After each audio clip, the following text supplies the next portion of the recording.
8, 7, 6, 5, 4, 3, 2, and 1. Welcome to the City Council meeting of October 20, 2022. City Clerk, preamble, please.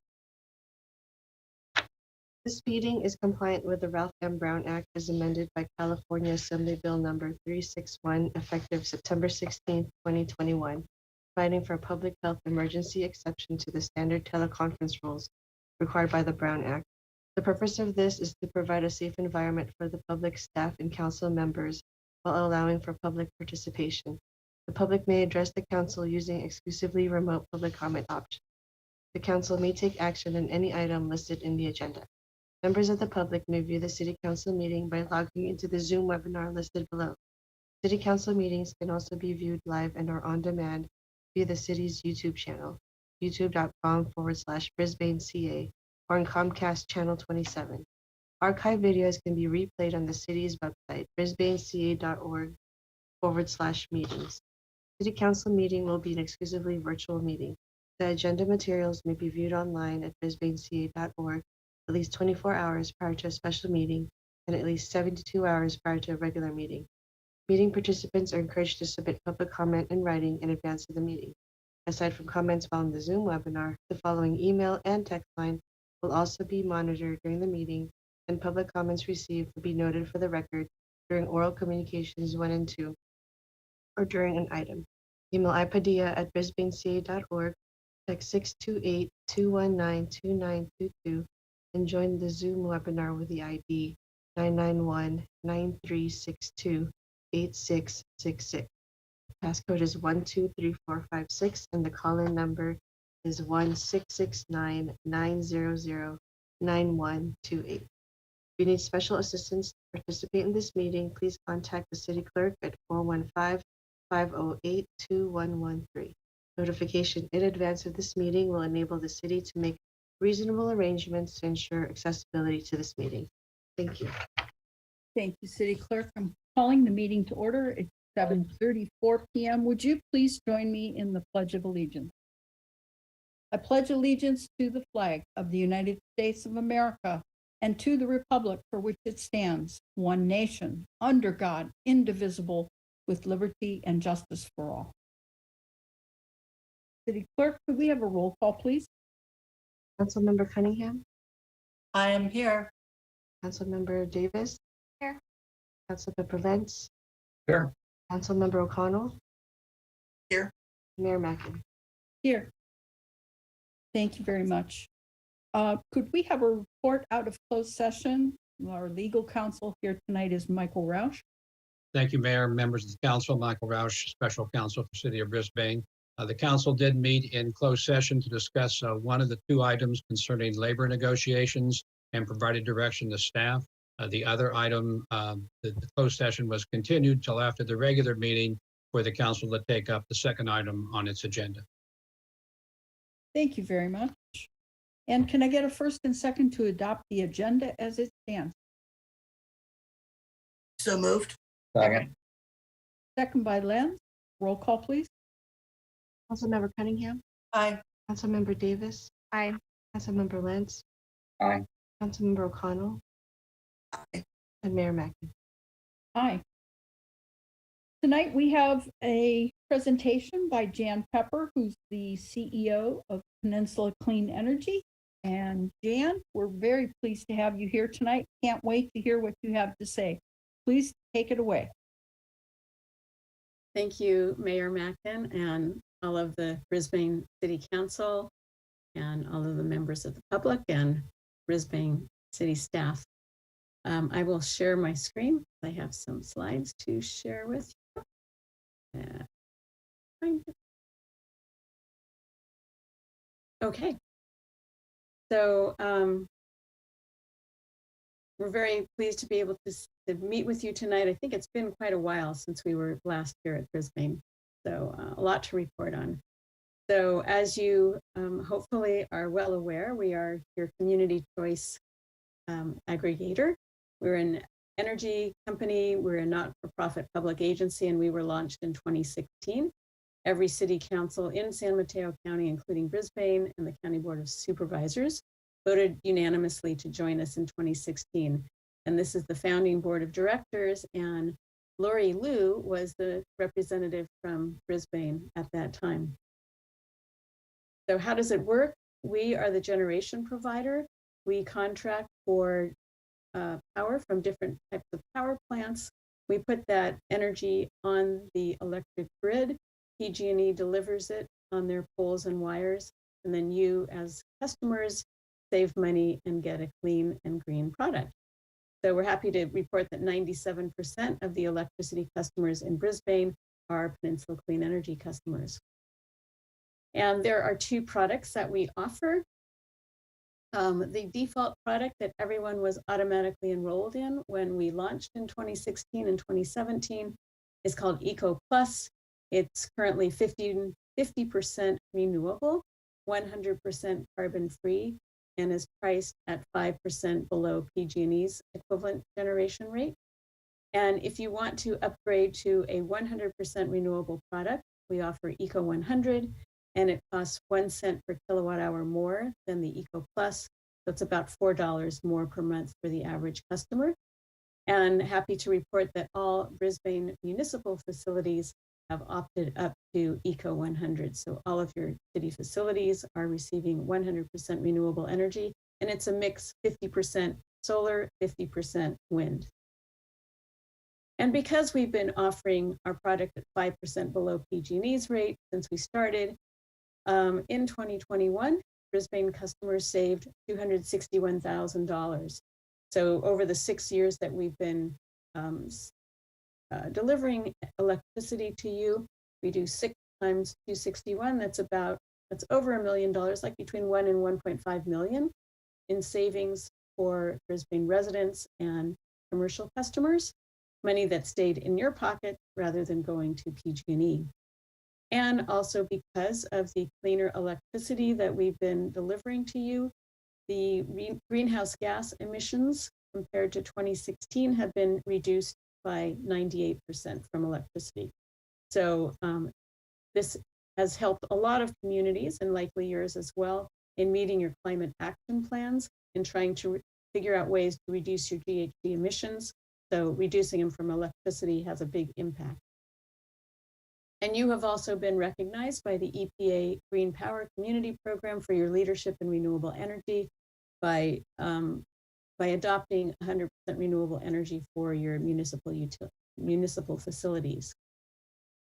So as I noted, our default product, Eco Plus, currently consists of 50% renewable, 100% clean. And renewable energy comes from resources such as solar, wind, geothermal, and small hydroelectric facilities. And the clean comes from large hydropower facilities, which are considered clean, but not renewable. And the photo on the left is a picture of the 200 megawatt Wright solar project just outside of Los Banos that we contracted for back in about 2017. That facility was built and started generating in 2020. And all of the electricity from that project comes to Peninsula Clean Energy customers.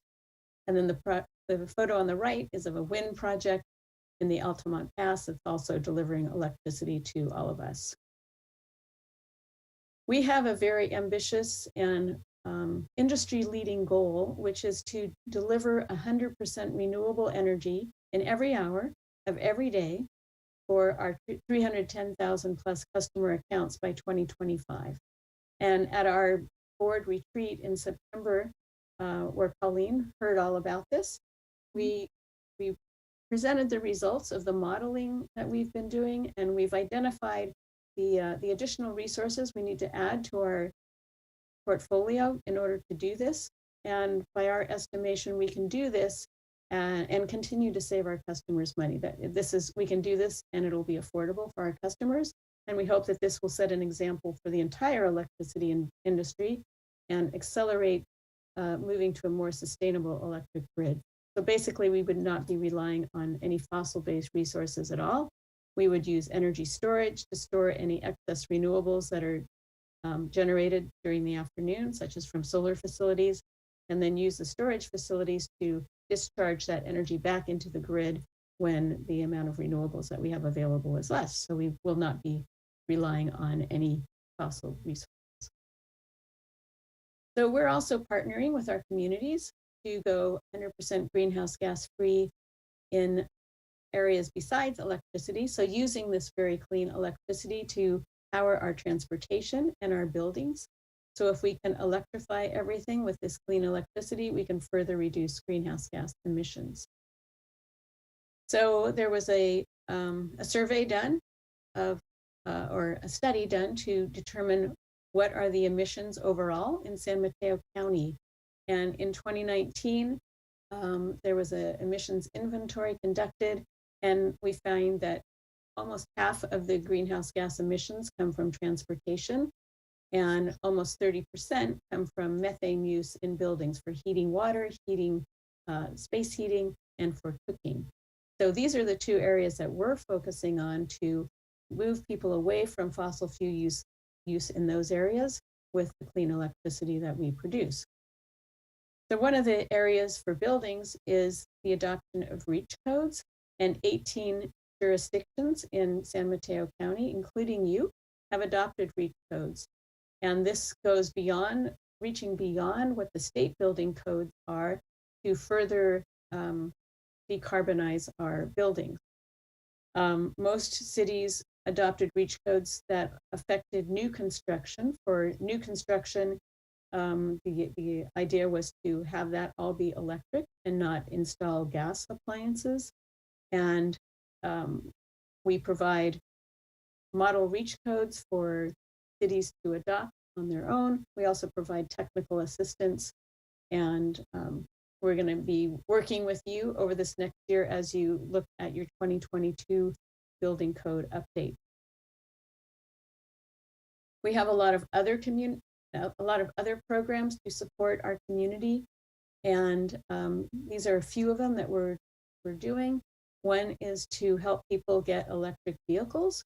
So we have a program to provide incentives for used electric vehicles.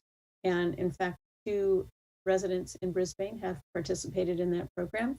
We also provide rebates for electric vehicle charging infrastructure. I'll talk about that in a minute. We've provided rebates for electric bike, and 3 residents of Brisbane have received those rebates. We also work with a company called Sunrun to encourage people to install solar and battery storage with that solar on their rooftop. And 4 residents in Brisbane participated in this program. We also have a heat pump water heater program where we're providing a rebate for people to put a heat pump water heater in, and 2 residents have taken advantage of that so far. And we also do refrigerator and air conditioning recycling, where actually we will pay you to recycle your refrigerator or your old air conditioner so that it can be properly recycled. And then we also have a home upgrade program for income qualified residents, where we will do some minor repairs and also do 1 electrification upgrade at no cost at all to the homeowner. And one of your residents has participated in that so far. So you can find out more information about all of our programs on our website, pencleanenergy.com/community programs. We are also partnering with our schools because, as we know, teaching our children is the best way to make sure that we empower students to be climate leaders in the future. And 111 students from the Jefferson Union High School District have been served by this program, and your students are in that high school district.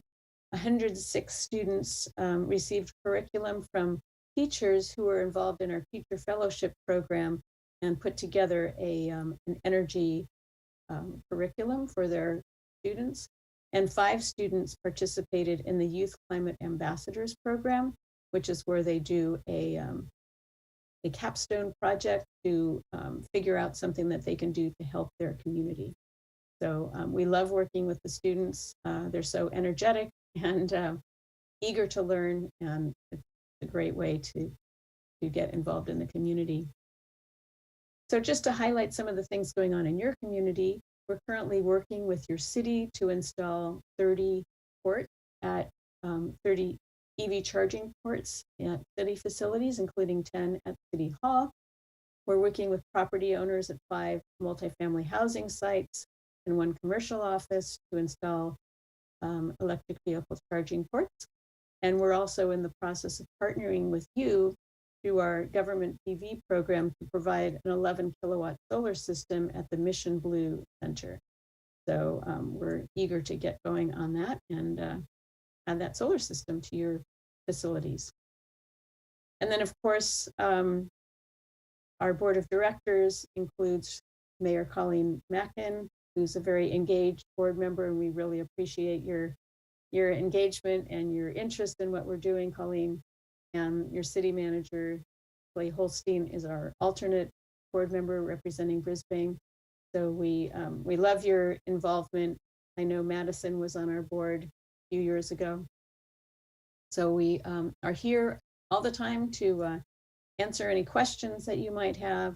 If there's more you'd like to learn about, please contact me or contact others within our organization, and I'm happy to answer any questions that you might have. Jan, I just want to thank you so much for being here. I'm obviously very enthusiastic about Peninsula Clean Energy's mission. This is really kind of a grassroots initiative of San Mateo County to go way ahead of the rest of the country, way ahead of the state of California. And I appreciate your illustrating the fact that some people think Peninsula Clean Energy is just the electricity provider, and Peninsula Clean Energy is so much more than that. You are literally taking us all by the hand through this next decade of electrification, which is so important to our survival on this planet. Let's look at it that way. And there are also a lot of really, really exciting things coming up in terms of rebates for heat pump water heaters and also heat pump heaters. I know recently our own City Hall had a heat pump water heater installed. Big start right there. And I can see Councilmember Cunningham's hand is up. She can talk about her own homeowner experience recently and proceeding with electrification in her own house. So I would like to open it. Looks like we had some hands raised. I'll start with Councilmember Lentz. I think you raised your hand first. Thank you, Madam Mayor. Yeah, thank you for the great presentation, Jan. That was excellent. Like the mayor had said, I didn't know that you were this treasure trove of all these resources. So, we've been kicking around the idea of having solar. We need a new water heater. And so we're gonna, check out your site and get that hand holding. So thank you for that. So, such an ambitious, goal of 100% renewable by 2025, right? I mean, it's gonna be 2023 before you know it. And so in the previous slide, you had 50%. So now you're I don't know, maybe you got a higher percentage now, but that seems like a lot. And of course, to be able to get that 100% is in the story. So could you just explain how you're planning to roll out that storage capability? Sure. Yeah, we're in the process of contracting with new resources. So as we get to 2025, we'll have 100%. We have a couple of projects that we've contracted for. That's the utility scale solar plus a large storage that goes with it. We have 2 of those projects that are going to be starting up in the next couple of years. We're bringing to our board next week, and Colleen, you'll see this, a project that's just a standalone storage project, so that we can put the renewable energy into that storage project, and then when we need the electricity at another time of the day, we can pull it from there. So we're actively looking for projects, and I'm not sure if the project that we're doing in Brisbane, if we're also looking at adding storage to your facility as well. I don't recall, are we? Yes. So energy storage is kind of the big thing that's coming along in the energy industry, and we'll be utilizing a lot of that. Yeah, that's exciting. So where are you planning to have the large scale battery storage? So the two projects that we've contracted for right now are down in Southern California. And in fact, the project that we're going to bring to the board next week, I believe is also in Southern California. We have spoken to a developer in Brisbane who's interested in doing some storage locally. Yes. And we've actually also been talking to the developer who's doing your big project there, where you're basically going to double the population of your city, the Baylands, Baylands. Yeah. Baylands project.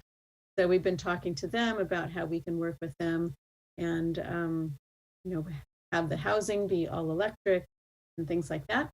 So we're in active discussions with them. Yeah, so we definitely are interested in locating resources locally too. We look at the cost, of course, and try to make sure that what we're doing is the least cost and the most benefit for our customers. Wow, that's fantastic. And so, just last question. So, do you think that, like, I wouldn't say like micro, but smaller scale storage throughout the area is feasible instead of like these large storage facilities that are, hundreds of miles away? Yes. Yeah, it's a combination of both.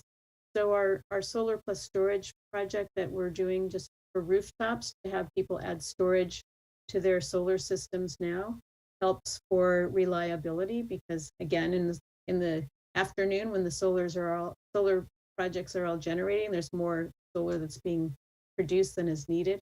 So if that solar can be stored, and then the resident can use that stored electricity in the evening hours, reducing their bill, because that's when the rates are highest. That's one thing.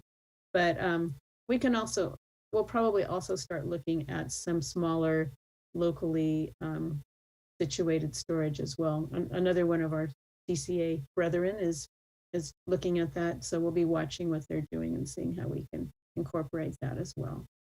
All right, fantastic. Thank you, Jan. Thank you. Councilmember Cunningham?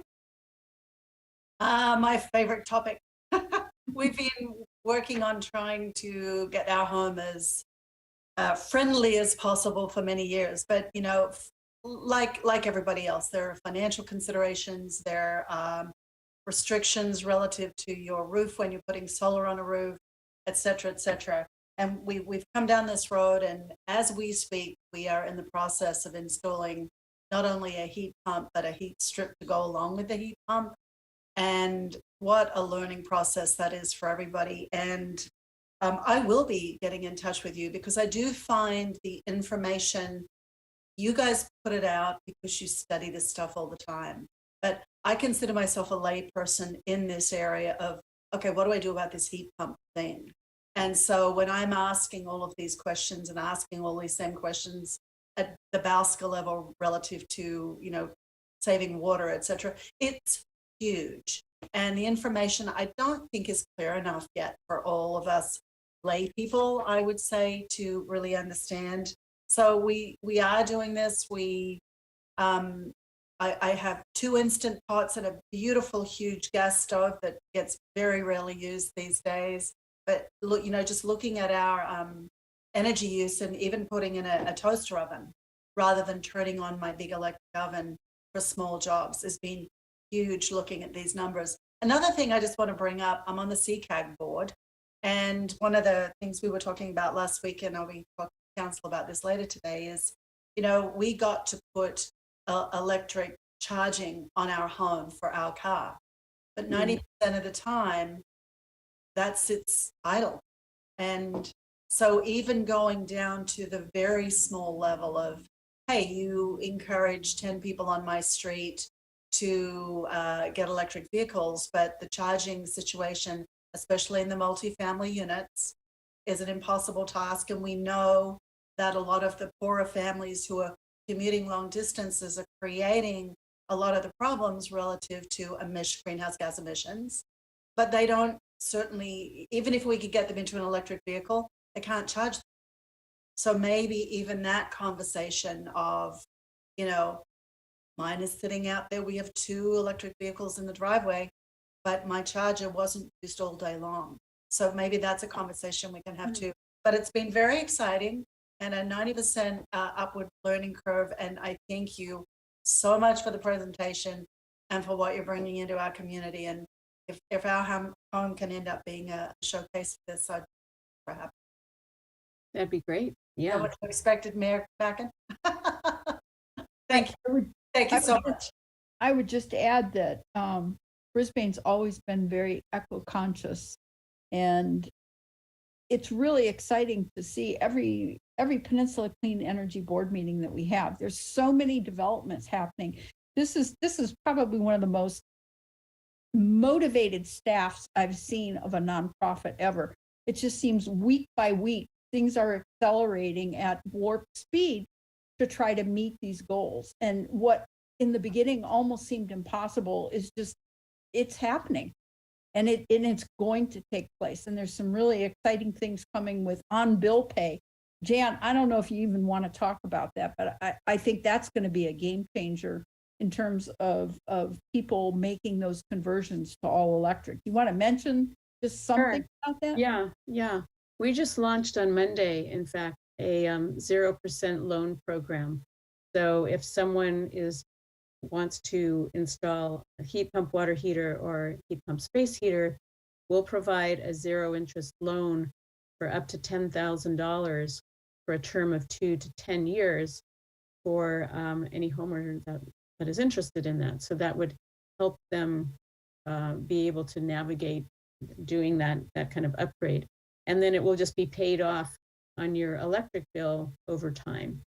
So, so you can borrow up to $10,000, no interest, and get those devices installed. So, Councilmember Cunningham, I don't know if you've already done something, but we just launched it, and I have not.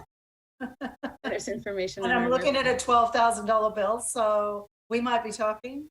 Yeah. All right, thank you.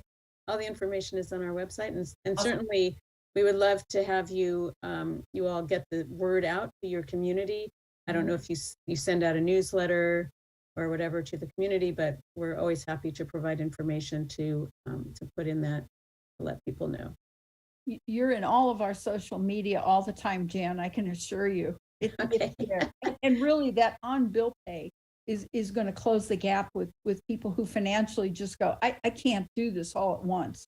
Because where else could you find a 0 interest loan up to $10,000? I mean, that's really generous. And it shows the real imperative that Peninsula Clean Energy has about making these things happen. So I want to thank you again so much for taking your time to come here and present to us tonight and answer questions. And please keep up the good work. Okay. Thank you so much for having me. Great to see all of you. All right. Our next item on the agenda is oral communications. Do we have any member of the public wishing to make a comment? This would be anything that is not on tonight's agenda. City Clerk? If members of the public would like to make public comment, please use the raise hand function. I see a raised hand from Wang Tam. Okay, go ahead. Hi, good evening, City Councilor and Mayor. My name is Wing Pan from Local 217 Carpenter Union. I would like to talk about our carpenter volume and the labor standard. So the first thing is prevailing wages. Why not such as a tough time for the economy and everything is so expensive? Prevailing wages is really good help for our family and the children. And the second one is healthcare benefit. So if somebody can meet us healthcare, it's better because it will be not just only helping me and helping my kid also. And the third one is the local hiring. So local hiring is such as a really good deal because can reducing all the greenhouse gases and everybody will be driving less cars in the road and going home early and meet their family, right? So the fourth one is please use our carpenter apprentices program appendices. So such as they can have a brighter future, become to a good carpenter. Thank you so much for listening. I hope all these developers in out there can hear my voice and my carpenter standards. Thank you so much. Have a good night. All right, City Clerk, anyone else wishing to speak? To the city clerk, I think your timer was ticking through that. I heard the clocking going tick, tick, tick. So maybe if we can mute your timer, if we have other people speakers. Okay, thank you. Madam Mayor, I see no more raised hands and I have not received any written correspondence. All right, thank you. We move on to consent calendar. Can I get a first and second to approve consent calendar items B through H, please? So moved. I'll second. Okay, and a roll call, please. Councilmember Cunningham, Aye. Councilmember Davis, Aye. Councilmember Lenz, Aye. Councilmember O'Connell, Aye. Mayor Mack. Aye. Moving on to new business tonight. Our first item is to approve an open space plan amendment. This is a recommendation to amend the 2001 open space plan to expand the priority preservation area of the Brisbane Acres. This would be to include 6 additional lots and modify the criteria that establishes priority. Could we have a staff report, please? Good evening, Honorable Mayor and members of the council. A little bit of background, which probably all of you know, but the city of Brisbane and the council began purchasing some of the Brisbane acres in the late 90s and determined that it would make sense to have a plan around doing so and holding that area as open space. And a committee was formed that developed the open space plan and set priority preservation areas in a number of different zones in Brisbane. But the focus, and if I'm correct, the only place that we've actually purchased property has been in the Brisbane Acres area. So in 2001, that committee had council members, planning commissioners, some public on it, and the Open Space and Ecology Committee formed out of that group that developed the open space plan. So those Brisbane Acres are in the priority preservation area, and since that time, 2001, when this plan was adopted, Brisbane has been able to acquire about 70% of those acres in the priority preservation area. So plans work. It's kind of focused us on what's important, and we've been able to acquire a number of those acres. The plan indicates that it should get reviewed and updated, and so the Open Space and Ecology Committee took it upon themselves to take a closer look at the plan. And their particular concern that brought this matter forward is that development moves up towards those those important acres that we're preserving for open space and for habitat and for native species and for all of the criteria that are in the open space plan. So they asked that staff put together and the council consider expanding that priority preservation area with, you can all see in the document, 6 additional acres that, to explain it most simply, kind of create a buffer between what is developed and what was the original priority preservation. So the simple explanation is if we don't add some more of these acres, then development is going to come up to what is now the priority preservation area. And one of the criteria to choose which were important was that they didn't have development on either sides. Pardon me. So they've brought forward this assessment, and staff has validated that those 6 acres do meet the criteria originally established. Now there's also the request to modify and expand the criteria a little bit. So there were 6 original criteria that were considered, and there were 3 that were evaluated but not part of the decision-making process that we also consider valuable. So we're asking to include all of the criteria and to change the one criteria that says if there's development on more than one side, that doesn't necessarily exclude an acre from prioritization because they're not squares. Some of them are very oddly shaped and there may be development far away from the priority preservation area or in a small piece on a small side of the developed property. So they want to change that, or we're asking to change that criteria to say if it has existing open space on more than one side, that it be included. So in the diagram that you have, we're simply asking to redraw the yellow line to add those 6 acres that were identified as having the criteria originally established and having limited development next to them. So, and what that would do is it would just say to the council, we'd like to try to acquire these. And what's happening at the staff level is that these properties that are still in private ownership are getting a letter about every year that says, hey, are you interested in selling your property? And if they are, a discussion starts, sometimes a negotiation and sometimes a purchase. If not, they're still able to be developed. Anything, it doesn't designate any land use criteria. They can be developed, but they're just saying that council wishes to try to obtain these also. Karen, do you have attachment 1? Can we put that up on the screen that shows the actual parcels? I think it would be helpful for anyone also watching this broadcast to be able to see what we're talking about. Let me get to the diagrams. Can you see my screen? Is this working? Yes. I've got Perfect. you guys. Perfect. Okay. So let's go to council questions. Council member Cunningham, do you have any questions? I have actually a question that I didn't realize I had until just now. On the upper hill, 71A 58, it's a yellow line. That yellow straight line says 71A. Almost there. Move your cursor down a bit, Karen. There you go. How was that line chosen? The yellow or the? Yeah, the yellow dog leg goes across the diagram down through 45, 44, 43 over on the right-hand side. How was that dog leg created?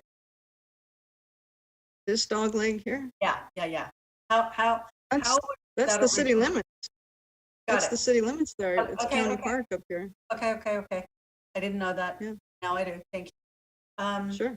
So these properties that we are going to add, if we vote in favor of this, to the priority preservation area, are these the properties that certain neighbors up on Kings and Humboldt have been talking about for years? I wouldn't know the answer to that. These are, of these upper acres, excluding this southeast ridge area, these are all of the ones that don't have development on them.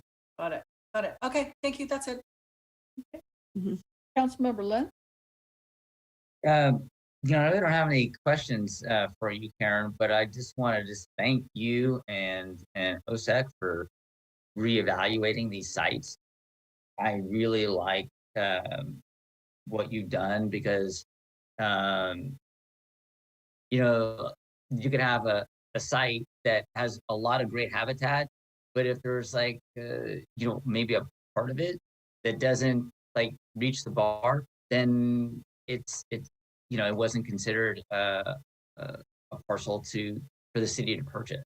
And now what you've done is you've opened up the potential, if there's a willing partner, to work with us to make that parcel part of our great space plan, and that we keep it as open space in perpetuity. So just thank you so much. And it's amazing that it's been 20 years 20 years of having this plan. And we're just really fortunate that we have a community that really cares about the natural world that it neighbors. So thank you. Councilmember Davis? Oh, I just also want to echo what Cliff said, thanking OSEC. I know you guys have worked hard on this, and I appreciate this recommendation. And I don't have any questions. I think I'm just ready to vote after we get some public comment. Councilmember O'Connell. I think it's great that we're moving forward to add these parcels in, and that I don't see any drawbacks to it. So I'd love to hear from members of OSEC if they're here, and give them the accolades that they deserve. I would just echo some of my colleagues' comments. I'd also just say I think we're really fortunate that we still have these parcels undeveloped. Another consideration that goes into this is the fact that this is the wildlands urban interface, and with a constant looming threat of fire danger, this is a little extra insurance for all those homeowners downhill. I think it's an excellent idea. I really appreciate OSEC bringing this to us. Let's see if we have any public comments. City Clerk? Anyone wishing to speak? We have a raised hand from Michelle Salmon and Mary Rogers. Okay, Michelle, why don't you go first? I'd just really like to thank the city staff, Karen in particular, and my OSEC colleagues, Mary Rogers in particular, and Jason Noonan, for the work that we did on this. We carefully reviewed all of this. I've been wanting to do this for a very long time. This is one of the reasons that I joined the Open Space and Ecology Committee, because I have felt that we need to protect these areas if we can. These are still in private ownership, and we do not, just changing them to a priority preservation area doesn't mean that they're protected. They won't be protected until the city is able, if they can, to purchase them. But what it does do is allow us some flexibility to be able to offer to purchase them if they come up. And it also allows some flexibility where, say, for instance, someone who wanted to more intensely develop a lower acre, like maybe acres 18, 23, and 24, would have an opportunity to be able to purchase these and use them as density transfers and donate them to the city. So it opens up a lot of possibilities for conservation, and it also opens up possibilities for us to be able to better protect both the mountain and the city, because the properties that the city owns, the city also has worked hard at doing habitat restoration and habitat maintenance on those properties, which otherwise would just go overgrown. So I treasure this, and I am so grateful for the opportunity to put this forward to the city council and have these made priority conservation areas where we have the possibility of saving them. I just really am so happy about that. You'll notice there are other areas in the priority conservation area where there are acres that have not yet been purchased by the city as well. So this just kind of expands our reach, and I really am very grateful for the opportunity to present this. Thank you. If you have any questions, I'm happy to answer them, because believe me, we studied this a lot. Mary Rogers? Hi there. Just wanted to thank council for reviewing this and supporting it. It's great to add 6 more parcels to the PPA. And it also, it was a great opportunity to review the plan and to modify the criteria on which we decide what should belong in the PPA. So I just wanted to thank you for your support, and looking forward to continuing. Thank you. Any other members of the public wishing to speak?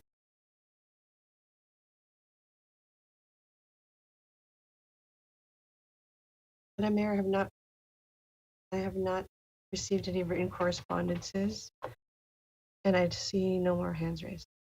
Okay, so we move to council discussion, and I just want to start also by saying that when we talk about open space and ecology or one of our committees doing work, there are countless hours that have gone into this. This wasn't just looking at a map and saying, oh, that looks good, let's just recommend this. I mean, this is just another example of how valuable all of our committees and commissions are and how much input they provide to the council on a regular basis. And I just want to take this opportunity to thank them and acknowledge all of our committees and commissions, but especially open space tonight, because I am aware of some of this and there's been a lot of work went into this. So rest of the council, anyone wishing to start discussion? Councilmember Davis, you look like you're ready. Sure. I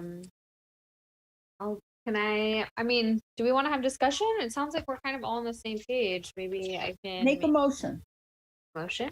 Okay, so I'll make a motion to approve the open space plan amendment. I will second that. Second, O'Connell, I heard. Do we have a roll call, please? Councilmember Cunningham, Aye. Councilmember Davis. Aye. Councilmember Lentz, Aye. Councilmember O'Connell. Aye. And Mayor Mackin. Aye. Thank you very much, everyone. Thank you. Faith. Thank you, Karen Kinzer, for your presentation tonight and all of your work on this personally as well. All right. Moving to staff reports, city manager's report on upcoming activities. Your report, please.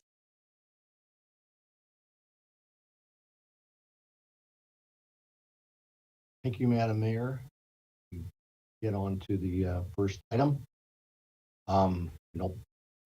Ingrid, I thought there was another item prior to that. Thank you. So just to let the council and the community know, our building across the street from City Hall, or from our new City Hall annex, we have been very busy planning for the site for the remodel to be ready to move in. Our architect is S&S, who is the same architect that we used on the new Brisbane library.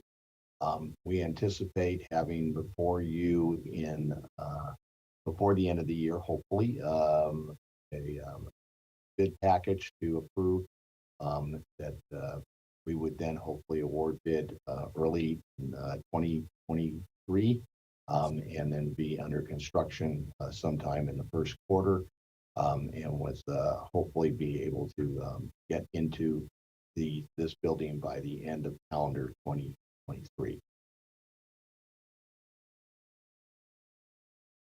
Hey, Clay, I just have a quick question for you in regards to the annex. All the work that will be done is on the inside. There won't be any work on the outside. I think that's generally true. I think there is a courtyard area in the back. I think we're going to try to spruce up a little bit. Needs some tender loving care, but the building itself, we're not punching out any walls or doing any different that. So it's primarily inside the building. All right, and I'm glad that you're going to be sprucing up that garden, because it's definitely it's a nice site, but you're right, it needs a little TLC, and I'm glad that we're doing that. Yeah, no, it's going to be a very nice asset to the building and to our government complex here.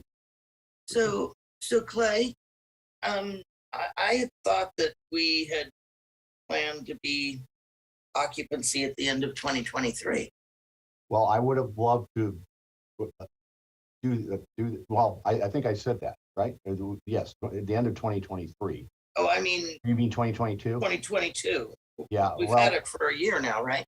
Yeah, we're going on. Yeah, I mean, the building had a lot of deficiencies that we had to address, all sorts of ADA issues. I think there were some wiring issues inside the building. So there was just maybe a little bit more that we had at first anticipated, but we're working through all those things. And if the schedule goes better, I think we'll be able to make it before the end of the next year. But just to be on the cautious side, I'm saying the end of next. Okay, thank you. Okay, the second item is the film plastic recycling bin has been removed from the Brisbane post office. Last Friday, the film plastic recycling bin was removed from the PO box area of the post office. We encourage you to limit the use of plastic bags and wrap to visit bagandfilmrecycling.org to see about alternate location for recycling of these items. We also encourage people to let your local stores such as Safeway or Chestnut know that on Chestnut, I'm sorry, know that you appreciate the recycling service they are providing, or remind them that having big bins for bags and film is important to customers like you. So that's just give everybody a heads up on what's happening with that. Just a reminder that we have a ride the free midday senior shuttle. You can call 415-740-9458 to contact the driver and get a schedule and a route. The routes are available at brisbaneca.org/ride. Just a reminder, I think we reported on this at the last meeting, that the Day of the Dead celebration will be at the Brisbane Library this year. The Brisbane elementary schools are partnering with the library in the city of Brisbane to hold a couple free, family-friendly celebrations for the Day of the Dead. You come to the Brisbane Library on Sunday, October 30th, and add to the Brisbane community of Frenda. The Brisbane School District art teacher, Elena Kaplan, started having students create square frames this week to hold 4x6 photos of loved ones who have passed away. So please bring a copy of a photo of someone you'd like to honor on the community of Frenda on 30th. The city's Inclusion, Diversity, Equity, and Accountability Idea Committee will be serving pan de muerto, a traditional Mexican sweetbread that is commonly made during the Day of the Dead. Skull face painting also will follow on November 1st at the library.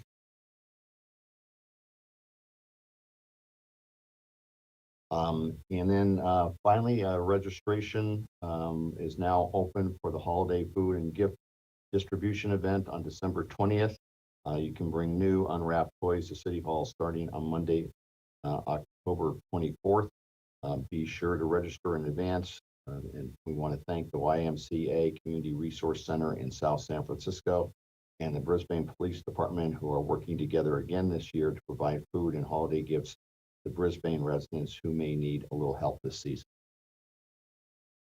My report for this evening. Thank you very much, and I appreciate that food and gift collection. There's going to be a lot of families are really going to need that this year, so please keep that in mind. Moving on to countywide assignments and subcommittee reports. I don't believe we have any tonight. Does anyone have one that maybe we've missed? I had a CCAG. Oh, please go ahead. As I spoke earlier, again from PCE, a lot of the focus was on getting secondhand EVs into people's hands. And one of the things that I brought up at this meeting was the fact that electric vehicles have increased in value, not decreased in value since in the last few years. So getting secondhand electric vehicles to buy my vehicle is almost $20,000 more today, the secondhand version of it, than when I purchased it. So it's an issue. And we were talking about the greenhouse gas emissions outlink and these vehicle miles traveled, single occupancy vehicles, et cetera, et cetera. But, when you look at, the situation is we've got our poorest members of our community across California, across probably everywhere, who are driving the longest distances for the lowest number of dollars per hour. And those people who are the poorest are driving the crappiest car. And so we've got this really weird situation where transportation from the Central Valley to Brisbane doesn't exist, et cetera, et cetera. So these are thought processes that I'm hoping that we can bring to the community to really put on the top of the list of things to think about. It's like, you know, gas at $7.20 a gallon, and an old vehicle that's blowing smoke, and these people are driving 2 hours each way to work for $15 an hour. It's just not a tenable thing that can continue. Costco Business Center a couple of weeks ago, there were 3 checkers and about 50 people waiting in line, and they were all grumbling about, you know, this long wait in Costco. And I started a conversation and said, do you think it's appropriate that we have our lowest paid workers traveling 4 hours per day in old vehicles, which is so counter our entire sustainability ideas? And they were all like, ah. And one of the gentlemen said, you know, he has a friend with a restaurant in San Mateo, and the chef is sleeping on the floor. So when we talk about people doing things differently, like the schools, Skyline opened their teacher housing today, when we're talking about those kind of things, they need to be in every conversation we have, not just CCAG, but every single thing we're thinking about. If we're going to change things and make things better, we have to step out of the lane that we're prescribed to be in and start really thinking out of the box. That was what came out of CCAG. Had a Jefferson Union High School District 2x2, which went really well. Happy to say. And we were just talking about their new buildings that they're putting on their property for housing, and how that's going to fund the programs at Jefferson Union. Mayor Mackin and I had a California High-Speed Rail Cities Facility ad hoc. We also had a California High-Speed We're Rail. not going to review that at this time. Okay, just going to say we had those. They're on my list. Thank you. Okay, thank you. Anyone else? No? Okay. City Clerk, did we have any written communication? Yes, Madam Mayor, Council received correspondence from the San Mateo County API, Asia Pacific Islander Caucus, on October 3rd. All right. And we move on to oral communications number 2. Do we have any member of the public wishing to comment at this time? Yes, Madam Mayor, we have a raised hand from Michelle Salmon. Michelle, go ahead. I have 3 things. Number 1, thank you for passing that to include those 6 acres in the priority conservation area. Number 2 is about plastic film and bags. Taking your plastic bags and film to Safeway to drop it off, and now that we don't have a drop off here, isn't going to change the ultimate outcome of those plastic bags. If South San Francisco scavengers cannot find a buyer for them to be recycled, I doubt anyone else locally is able to either, because South San Francisco Scavengers is one of the highest rated in the nation with being able to actually divert things from the waste stream. And that leaves us a situation where really people need to, including me, cut back on the use of plastic bags. If you do get a multi-use plastic bag, try to reuse it. Fold it up, put it in a bag, put it in your little plastic bag and reuse them, because I think they're going to go away and you'll be missing having those plastic bags to like line your kitty litter bucket or whatever. So please don't just move the problem from the post office to the Safeway store. Really stop and think about it, and at the very root of the problem, and try to change your ways. It's really a hard thing to do. And speaking about changing your ways, Karen, I appreciate what you said about public transportation and the poorest people driving the furthest.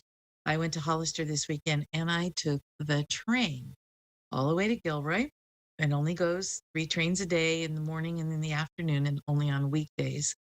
And got picked up in Gilroy to go to Hollister, and then took the train back Monday morning at 6 a.m. I got up at 4. But it was interesting because people, I mean, I see them using the train, but it's by no means full. It's so empty. It's pathetic. And so I don't know how we can work on that better. I'm riding the train and I'm looking over, I can see the highway in a couple of places and it's bumper to bumper. And I'm doing, 70 miles an hour on the train. So, but we're not even using the train that we have. And so I have questions about that. But I just want to thank the council for all their hard work. And I know there's so many things. I also want to thank Mayor Mackin for helping with on her personal time, not as mayor, but as a citizen of Brisbane, helping with resolving the issue about the beacon that's out on the bay that blows 24/7 from October 1st till April 1st and makes me insane because I can hear it all the time. And so I'm really happy we're looking at really trying to work with the Coast Guard, some citizens, to have them install the MRAS system that's supposed to be on that beacon and hasn't been for several years. So I just appreciate your efforts on that, Mayor Mackin, and whatever the city can do to help further that would be wonderful, because it really is, the incessant noise is just terrible. But thank you all for all that you do. It is very appreciated. Okay. At this point in time, we are ready for adjournment. I thank everyone for viewing tonight, participating, and council members, we have a closed session to continue after this. So just a reminder, going back to the original Zoom meeting numbers. I see Council Member O'Connell. Can we have 5 minutes before we go back to our other meeting? Sure. That's So we're going back to the original link, correct? Going back Yes. to the original link. Yes. Thank you. 5 minutes in between. Thank you very Thank much. you. Everyone else, thank you. Have a great weekend. Thank you. Bye.